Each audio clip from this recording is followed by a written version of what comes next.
Welcome to Think Big with Dan and Qasim. Join hosts Dan Melnick and Qasim Masood as they explore big ideas, limitless possibilities, and engage with visionaries, entrepreneurs, and thought leaders who dare to dream big, get inspired, motivated, and find practical tips for personal growth. Think big, dream bigger, and ignite your potential. All right, welcome to Think Big with Dan and Qasim. And if you want to go ahead and introduce yourself, tell us where you live and what you do for a living. So I'm Taylor Walker, and I'm the co-founder and director of operations with Spritzal Cookie Company, and we're out of Rockland, Massachusetts. Awesome. So how did you get the idea for this company? So my mom is my business partner, and she actually started a year before I joined her back in 2014. And she took my great grandmother's Swedish almond shortbread recipe, which is now our deliciously almond flavor, and created this cookie company and started at like the farmers markets and locally. And then she decided to go into wholesale, and I decided to quit my job in IT tech in my early 20s because I hated where I was, and moved back home. So we'll be turning 10 as a business this April, which is crazy. And I've been doing this for 9 years. We've been through a lot of different versions of ourselves to finally land our current offering and how we present ourselves to the consumer market. For sure. So in terms of like joining up with family, I know it's not always like an easy thing to do. So No. So like, I guess like obviously like, so you mentioned, right, that you weren't happy with your job in tech. What was it like to actually, join up and, with this family business at first? Yeah. So I mean, we still have our ups and downs. The mother-daughter dynamic can come play a lot into our daily lives. But when I first moved home, I was in my early 20s, be turning 34 next month. So I've been doing this since about 25. And at that age, you're just trying to figure out what you want to do in general anyway. So it's kind of like why not try it out? If it doesn't work, you can go back and find another job or see what you kind of like. I worked in IT sales, and everything I was selling was like way over my head. So I just wasn't really happy with how my career was going there. I mean, granted, I went to school for musical theater, so I thought I'd be like on Broadway, which I do have some friends, that went to school and did that. And, just had a different, I guess, approach to my career. It's a lot of why not? I could easily go jump into a company, but I don't like working for other people, and working with my mom is rewarding. I mean, it's not always easy.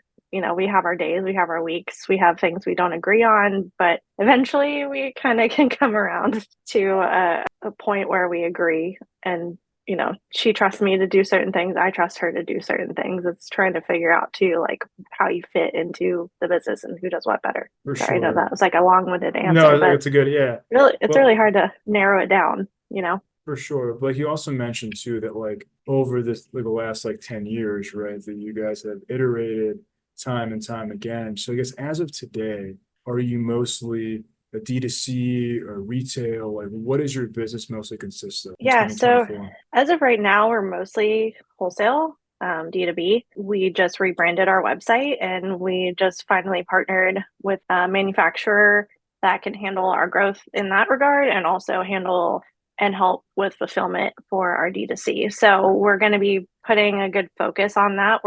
As the past 2 years, we rebranded. We were a bakery item in store. We had a clamshell version, and then we had a box cookie. Same flavor offering, same concept. We're clean label, minimal ingredient, better for you product. But we were finding that we were coming up against challenges in the bakery, and it was really starting to, interfere with our growth because there was different things we were coming up against with buyers. So we decided to pivot. We just came out with our Cookie Bites line last year and found that a more snackable, kind of cookie is really missing in the market for a better for you item, especially. And we've seen tremendous growth with that. A lot of launches have been going on right now. We just launched in 1,200 Kroger stores. We've had a rotation in Costco. We've got some other great customers coming on board in the fall that I can't say yet until I never announce anything until the PO is on the truck and I know it's on its way. Right. So yeah, we're doing really well with that. So now we're going to focus on some D2C and implementing some strategies with marketing, and just consumer awareness in general. Now that we can kind of handle that, because up until like about a month and a half ago, my mom and I were personally shipping every customer's order, and that was really time consuming on top of everything else that we had to do. So yeah, mainly B2B, doing well there. So now we're trying to break into the online shipping. So excited for that. Our new For website's real sure. pretty too.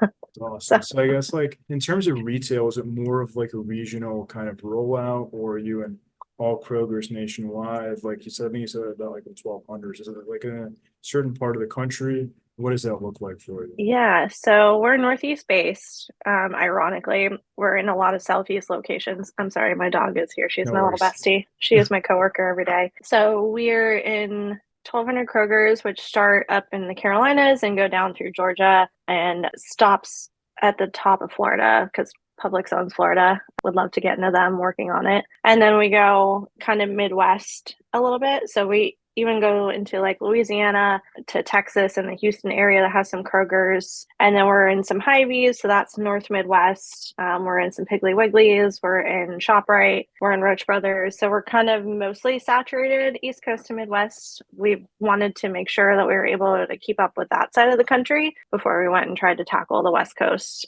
because then that comes down to freight and costs and all the other fun stuff equated with that. So really just kind of building awareness here and eventually building up and being able to translate that over to the West Coast too. And So that the West how, Coast is a whole different kind of customer too. So for sure. Well, I guess like how do you build that awareness like in these stores on the East Coast? Like do you do like in-store sampling? Do you run ads? Like what actually has, well, I think number one, our super bright packaging is really fun and it pops off the shelf. And we just made our packaging a little bit wider too. So it creates that kind of billboard effect. And we've been very fortunate for buyers to be nice to us and put us at eye level in most like, retailers. So customers are finding us that way. We're trying to do up until now, we're very organic in our socials and our marketing awareness. And we decided, we're going to start putting some effort into that, trying to get, into creating TikTok and all of that stuff and building the hype up because that's the easiest way to do it. Other than that, we don't do a lot of in-store demos when we do Costco. They prefer it, and that's a good way to get trial. Another good way to get trial is, having some, they call it yellow tags in the store. So being on sale, and testing a lot of that too and seeing what customer responds best. But also we're typically out at a $4.99 everyday retail. So that really is helpful too, because it's, a good price point. And again, we're a clean label. We use 100% real butter. We use like clean, minimal ingredients, no seed oils, no oils. So the customer is looking for that kind of stuff. I'm that kind of customer that's out there looking for that kind of stuff. So we're getting great feedback from our customer base, just because we've made those changes. And we're in the same aisle as Nabisco and all those guys, but those kind of customers are somewhat changing over. There's a big better for you initiative going on. So that's kind of at least our strategy that we've been doing so far. It seems to be working. I'm sure there's other ways to get clientele. Demos are just really hard and very costly. If you pick the wrong day, the wrong time, it could just be a waste of money. So we'd rather be able to put an initiative like a yellow tag or dealing with a retailer. We're also diverse supplier owned. We're certified woman owned. So sometimes there's like Women's History Month. They put women owned businesses on an end cap or highlight those kind of things. So it just really comes down to one, that strategy, and two, what the retailer prefers to. For sure. So like you also mentioned that for 2024, D2C is a big focus for you. So what are you doing specifically to actually like scale up that channel? That's something that is totally a new area for me. So looking currently right now on bringing somebody in that might be able to do that. Of course, we're a small business, so we have a small budget, and I need to work with that until we can grow our business and get there. We're also going to be trying out Amazon, and that's a whole implementation process that takes a while. So there's all things that are kind of hard to get going. I think initially trying to create some more fun content, so coming up with ideas on how our product can be used outside of just eating it as a cookie or, going with certain holidays, getting customer feedback, the UGC kind of strategy. We've found, I always Google every week our product just to make sure it's all good out there. And I found some like YouTube reviews from people that find us at Kroger's, or people tag us on TikTok or Instagram from finding us in different places. So I think the brand building is working. On the back of our bag too, we have a QR code that directs you to our socials and our website. So if you find this in store and they've only got certain flavors that we carry and you want to see what else flavors we have, we've been seeing a lot of influx from like the regionality of that too. So it's kind of cool to see all these people coming in. And then we get really great customer reviews. People love to actually take the time and give us nice feedback. I've yet to have a poor customer issue, which I'm sure is very rare and far between, but we've been very fortunate to find friendly customers that enjoy our product. So That's awesome. So who yeah. would you say is like an ideal customer for you? So we're clean label. If they're looking for something that's like a better for you item, it's not as bad if you're going to eat like 4 of our little cookies versus eating some of our competitors. And also just people that want like a fun flavor profile or fun snacking experience. They're little bite-sized cookies, so they're like very poppable. We have some fun flavors like a blueberry pie. We have a key lime. We have a birthday cake, our almond. We're always innovating too on new flavor profiles. So we're working on something really cool that hopefully we'll be able to launch next year. It takes a while to get new product out, first of all. Right. So different things like that, but we don't really like to pigeonhole ourselves within an age group or a price point people, or we've tried to create that kind of brand that's like something that one somebody would try to, that they would tell their friends about because they like the cookies so much, or they'd send them to them because they like them so much. Just trying to, create some community around Spritzal because food brings people together. So that's like kind of the goal. For sure. But I guess like once somebody buys from you, like how do you measure things like customer lifetime value in your business? Those are things that we're going to be implementing. Data as a small business is very expensive. So we're also bringing some people in that are kind of more familiar with that area. We're a small business, we're family owned. So we're coming into this big category and up against all these big guys, and every day is a learning experience. Like I said, I went to school for music theater, and there's really no like education that could prepare you for this kind of a journey. So I think we let our cookies speak for themselves. We measure the value, and then I have people that I rely on to kind of show me how I can turn that data into usable information. So we're kind of at that point right now. I wish I could speak more on that topic, but that's kind of actually right. It's ironic you say that because I'm right in the middle of all of that at the moment, evaluating what we're doing this year, our trade spend, how we're going to implement it for next year, and continue our growth because it's a lot of new customers. So it's new trial, it's new turns. We're brand new on shelf, basically,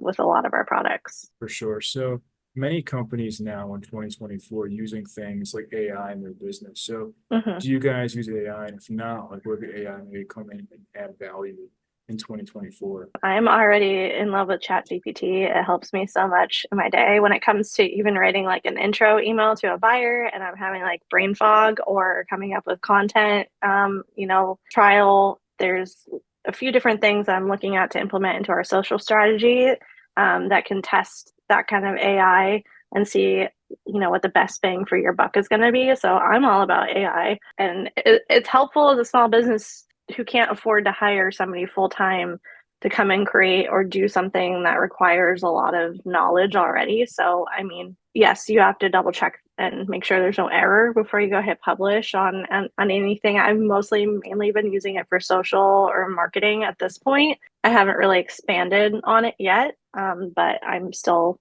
even learning how to do Excel. So it takes a while.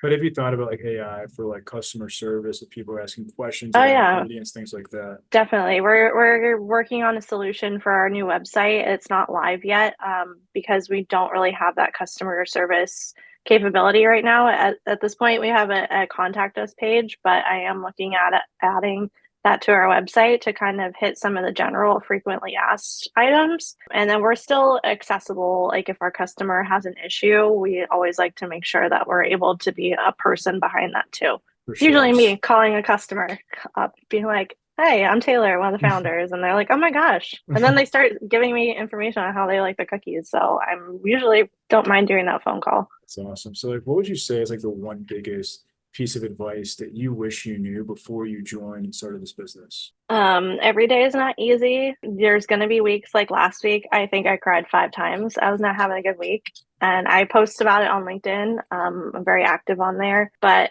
I would say keep going if you think you have the motivation, or if you think you're going to give up on your dream.